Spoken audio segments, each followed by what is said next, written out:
Hello everyone, welcome to the YouTube channel Botany for All. In a previous video, we have discussed about the introduction of the cell signaling process, that what is the cell signaling, what are the ligands and what are receptor. One cell have to communicate or have to signal with the another cell. The process was called the cell signaling. The signal molecule or the information which was transmitted from one cell to the another cell was called the ligand. And for the acceptance of the ligand, there was some special proteins present on that receiver cell which were called receptor.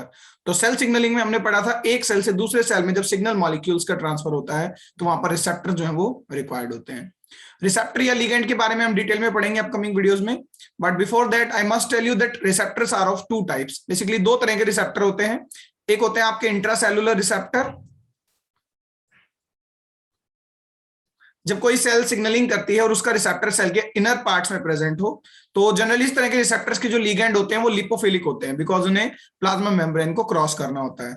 या जो receptor होते हैं वो होते हैं cell surface receptors, जो cell के surface पर प्रेजेंट होते हैं।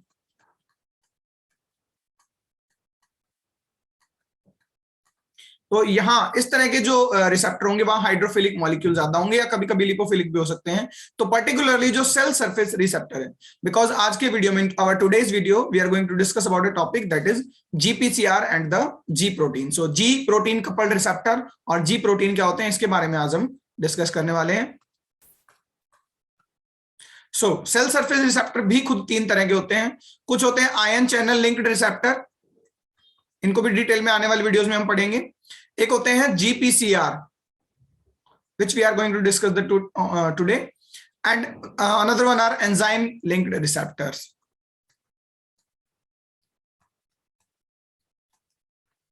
So whenever we will study in detail about the cell signaling, the several pathways which are performed or which are found in the various metabolic processes of the plant as well as the animals, we will see several kind of the receptors. तो यहाँ पर कई तरह के receptor हम पढ़ेंगे। जब आगे भी हम पाथवेज पढ़ते हैं तो वहां पर जो सेल सरफेस रिसेप्टर हैं वो तीन तरह के हो सकते हैं, ion channel linked receptors, GPCR, G protein coupled receptors, and enzyme linked receptors. I must write the full form, G protein coupled receptors.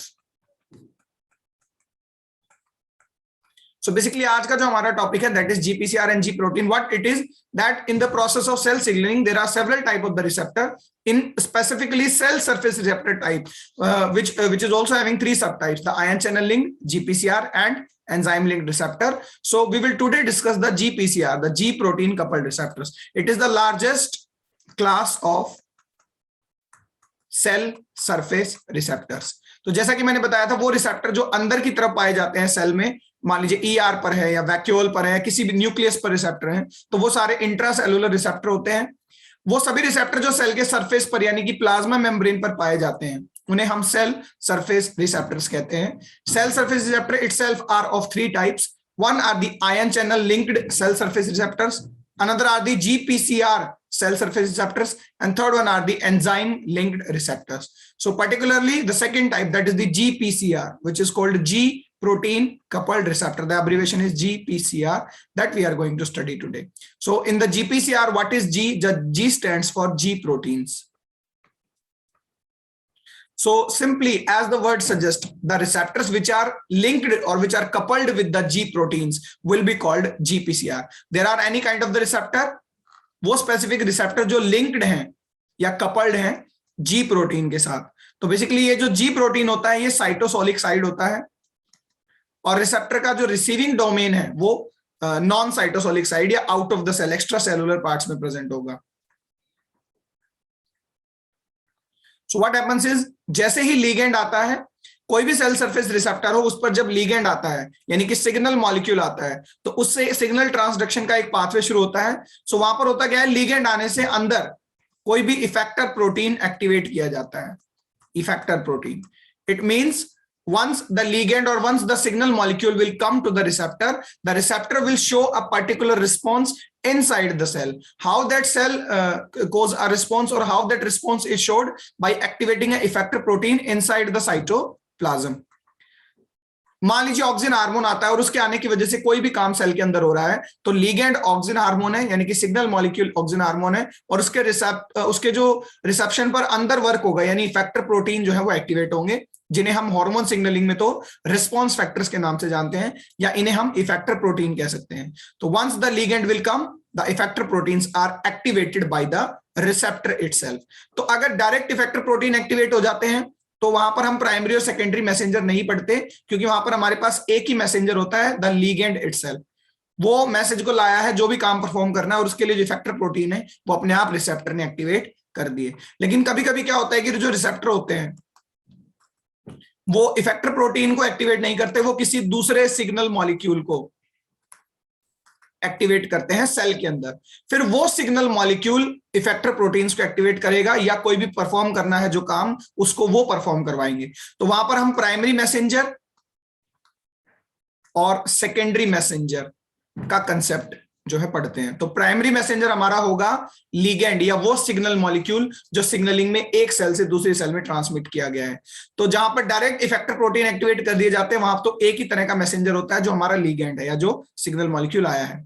जहां पर इफेक्टर प्रोटीन डायरेक्ट ना एक्टिवेट होकर पहले किसी और केमिकल को, यानी सेकेंडरी मैसेंजर भी क्या है, कोई केमिकल है जिसे हम सिग्नल केमिकल कह सकते हैं, लेकिन सेकेंडरी मैसेंजर डायरेक्ट नहीं आया सेल के पास ऑलरेडी प्रेजेंट था और प्राइमरी मैसेंजर आने के बाद एक्टिवेट हुआ है। तो इस तरह के मैसेंजर्स को हम सेकेंडरी मैसेंजर कहते हैं। जैसे कुछ एग्जांपल मैं बताता हूं, साइक्लिक एएमपी, ठीक है, कैंप जो होता है, अभी हम कैंप पाथवे पढ़ेंगे आने वाले वीडियोस में, वहां भी हम इसको डिटेल में डिस्कस करेंगे। कैल्शियम आयंस जो होते हैं वो भी सेल के सेकेंडरी मैसेंजर हैं, जो है किसी तरह के हार्मोन्स या कोई भी जो लिगेंड आता है उसके आने पर एक्टिवेट होते हैं। ये साइटोप्लाज्म में फ्रीली पाए जाते हैं दोनों, कैम्प भी और कैल्शियम भी। कुछ सेकेंडरी मैसेंजर प्लाज्मा मेम्ब्रेन के साथ भी एसोसिएटेड होते हैं, जैसे कि डैग, डाई असाइल ग्लिसरॉल। तो ये कुछ एग्जांपल है सेकेंडरी मैसेंजर के। So what is basically the GPCR और what are the cell surface receptor, that we have to remember. तो सेल सरफेस रिसेप्टर में भी जो 3 क्लासेस हैं, आयन चैनल, जीपीसीआर और एंजाइम लिंक्ड, उसमें भी जो लार्जेस्ट क्लास है सेल सरफेस रिसेप्टर्स की, वो है GPCR, G protein coupled receptor. तो ये कुछ ऐसे तरह के रिसेप्टर हैं, स्पेशल रिसेप्टर्स, जो जी प्रोटीन से लिंक है। और ये जी प्रोटीन क्या है? ये जी प्रोटीन साइटोप्लाज्म में एक प्रोटीन है जो अलग अलग तरह के इफेक्टर प्रोटीन्स को एक्टिवेट करेगा। ओके, तो बेसिकली जी प्रोटीन में जी का मतलब होता है ग्वानिन, जो ग्वानिन न्यूक्लियोटाइड है उसके ऊपर जो है जी एब्रिवेटेड है। तो इसके बारे में हम डिटेल में डिस्कस करते हैं। So I hope the introduction will be clear to you. Now we will discuss about the GPCR, specifically the GPCR type of cell surface receptor, the receptor which is linked to the G protein.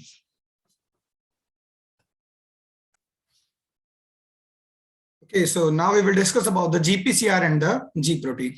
So since now we have known that GPCR, the G protein coupled receptor, the G protein coupled receptors are cell surface receptor and the largest family of the cell surface receptors, because ion channel linked receptor या जो enzyme linked receptor होते हैं वो कम पाए जाते हैं number में as compared to the GPCR। तो सेल के सरफेस पर, किसी भी सेल के सरफेस पर पाए जाने वाले रिसेप्टर्स में सबसे लार्जेस्ट क्लास जो है वो GPCR है। और GPCR का मतलब है ये भी रिसेप्टर है जो G प्रोटीन से लिंक्ड है। तो बेसिकली G प्रोटीन क्या होता है? देखिए, G प्रोटीन होता है क्योंकि रिसेप्टर GPCR है, तो मान लीजिए ये GPCR है, इससे लिंक्ड एक प्रोटीन है G प्रोटीन। G प्रोटीन जो होता है ये साइटोसोलिक साइड होता है। तो G प्रोटीन जो होते हैं ये ग्वानिन न्यूक्लियोटाइड एक्सचेंज प्रोटीन होते हैं, या ग्वानिन न्यूक्लियोटाइड प्रोटीन्स कहलाते हैं, जिन्हें हम GTPase स्विच प्रोटीन भी कहते हैं। ओके, अब इसके बारे में हम डिस्कस करेंगे, इसका स्ट्रक्चर हम डिस्कस करेंगे। तो जो रिसेप्टर है, मान लीजिए ये सेल का सरफेस है, ये प्लाज्मा मेम्ब्रेन है, यहां पर ये रिसेप्टर है, इसकी लिगेंड बाइंडिंग डोमेन है। ओके, तो यहां नीचे की तरफ जो ये बाइंडेड है जी प्रोटीन से। जी प्रोटीन एक हेटेरोट्रायामेरिक प्रोटीन है, तो इसके 3 सब यूनिट होते हैं, one is alpha, another unit is the beta and the gamma unit. तो इसमें टोटल 3 सब यूनिट होते हैं जी प्रोटीन में। अब हम जी प्रोटीन की बात करेंगे, रिसेप्टर के बारे में हमने पढ़ लिया है। रिसेप्टर क्या है? एक सेल सरफेस रिसेप्टर है जो जी प्रोटीन से लिंक है। तो जी protein being a protein, it is made up of the polypeptides. तो टोटल 3 सब यूनिट होते हैं, अल्फा, बीटा, गामा। नंबर एक ही, ऐसा नहीं है कि अल्फा जो पेप्टाइड है वो 2 यूनिट में प्रेजेंट है, तो सिंगल नंबर में प्रेजेंट है। अल्फा यूनिट के साथ जीडीपी डोमेन अटैच होती है। ठीक है, तो यहां ग्वानिन न्यूक्लियोटाइड की वजह से, ग्वानिन न्यूक्लियोटाइड की वजह से इसे जी प्रोटीन कहा जाता है। जब तक जीडीपी फॉर्म अटैच है अल्फा के साथ, यानी ये साइटोट्राइमेरिक प्रोटीन के साथ जीडीपी भी इसी का एक हिस्सा है, इसे हम कहते हैं जी प्रोटीन। जब तक जीडीपी अटैच है ये इनएक्टिव जी प्रोटीन कहलाता है, इनएक्टिव जी प्रोटीन। तो यहां पर बेसिकली जो रिसेप्टर हैं वो जी प्रोटीन से लिंक है, अल्फा, बीटा, गामा और साथ ही साथ जीडीपी। तो रिसेप्टर पर अगर लिगेंड नहीं है यानी हमारा जीपीसीआर इनएक्टिव है, तो हमारा जी प्रोटीन भी इनएक्टिव रहेगा जिसके साथ रिसेप्टर जो है वो लिंक्ड है।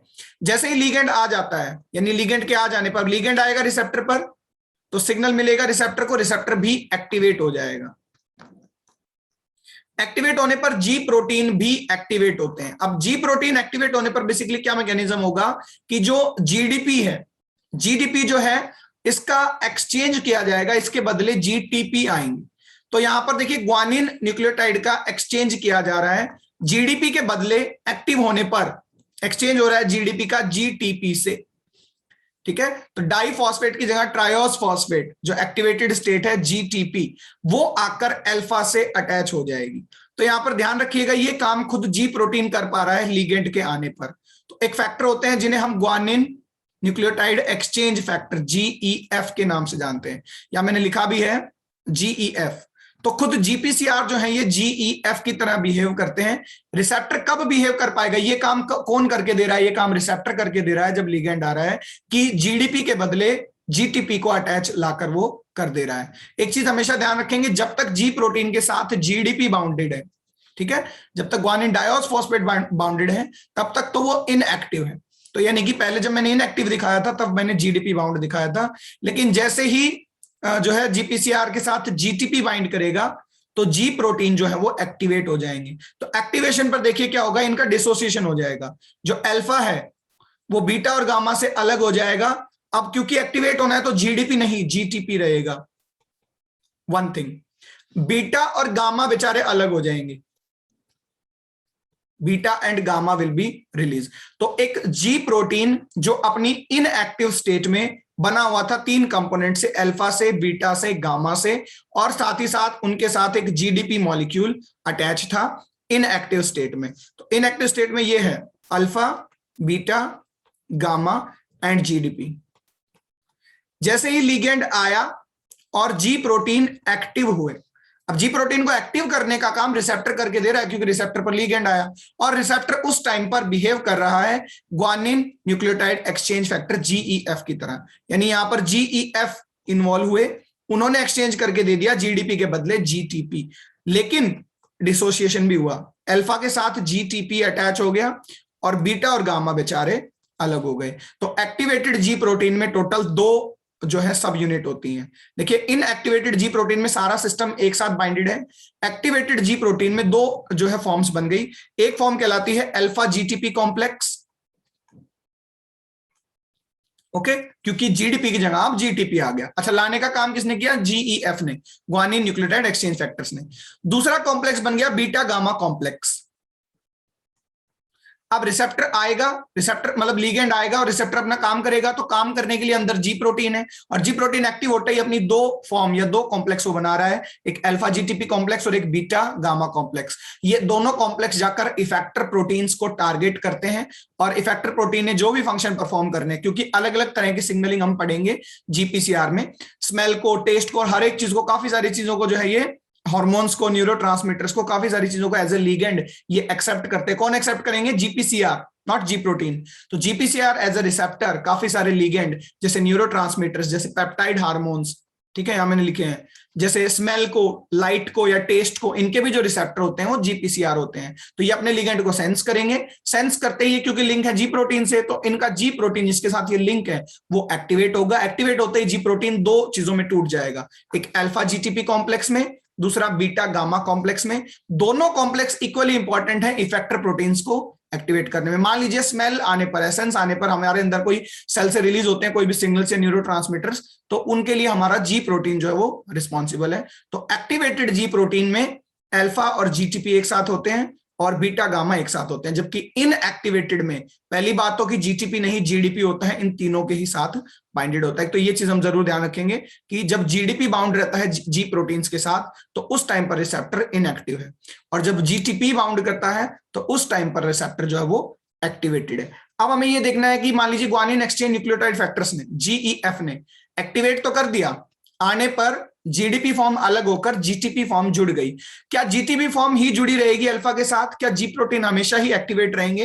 तो उनको भी रेगुलेट करने के लिए कुछ प्रोटीन्स होते हैं, उनको रेगुलेट करने का काम खुद ये अल्फा सब यूनिट करती है। पूरे जी प्रोटीन की जो अल्फा सब यूनिट है, जो अब जीटीपी के साथ अकेली बाइंडेड है, ये रेगुलेट करेगी कितने देर तक वो जीटीपी के साथ बाइंड रहेगी। जब वो चाहती है कि वापस इनएक्टिव हो जाए रिसेप्टर या जी प्रोटीन, तो वो जीटीपी को अपने से अलग कर देगी, अल्फा सब यूनिट। तो देखिए अल्फा सब यूनिट को हम जीटीपी एज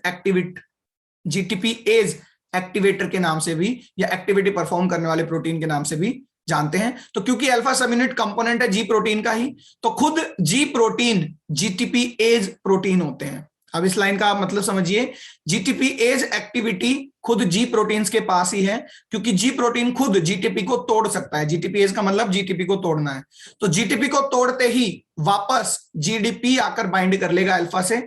अब इस रिवर्स मैकेनिज्म को हम समझते हैं एक बार।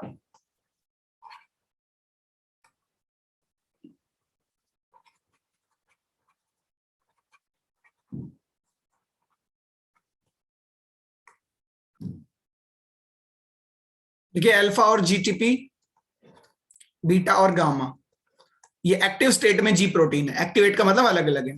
अब होता क्या है कि जो प्रोटीन्स होते हैं जीटीपी एज एक्टिविटी परफॉर्म करने वाले प्रोटीन, जिन्हें हम गैप भी कहते हैं, GAP, the GTPase activating proteins. Gap क्या करते हैं? जीटीपी का हाइड्रोलिसिस करते हैं और इसे वापस जीडीपी में बदल देते हैं। तो सबसे पहले देखो, अल्फा और जीटीपी, एक कॉम्प्लेक्स था एक्टिवेटेड जी प्रोटीन का, ये मैंने बताया हुआ है, और दूसरा कॉम्प्लेक्स था बीटा और गामा। मान लीजिए ये इफेक्टर प्रोटीन के साथ अटैच था जाकर, इफेक्टर प्रोटीन जो काम करेंगे आने पर लिगेंड के। मैंने अभी बात जस्ट आप रिकॉल रिवर्स करके देख भी सकते हैं कि दोनों सब यूनिट जो है इफेक्टर प्रोटीन के साथ अटैच रहती है। अब जैसे ही जीटीपी को तोड़ दिया जाएगा, कौन तोड़ेगा? GAP, the GTPase activating proteins. तो अल्फा जीटीपी को तोड़ दिया गया, तो जीटीपी जीडीपी में ही बदल गई, हालांकि अभी भी इफेक्टर प्रोटीन के साथ अटैच है। बीटा गामा पर कोई इफेक्ट नहीं है, वो अभी भी इफेक्टर के साथ अटैच है। लेकिन जैसे ही अल्फा जीटीपी की बजाय, जीटीपी टूट जाने पर, हाइड्रोलिसिस हो जाने पर अल्फा जीडीपी के साथ बाइंड हो गया, तो वो इफेक्टर से लूज हो जाते हैं, डिस्कनेक्ट हो जाते हैं यहां से। उसी पॉइंट पर जो है इफेक्टर प्रोटीन से बीटा और गामा भी डिसोसिएट होते हैं, क्योंकि उन्हें सिग्नल मिलता है दोबारा इनएक्टिव स्टेट में बाइंड करने के लिए।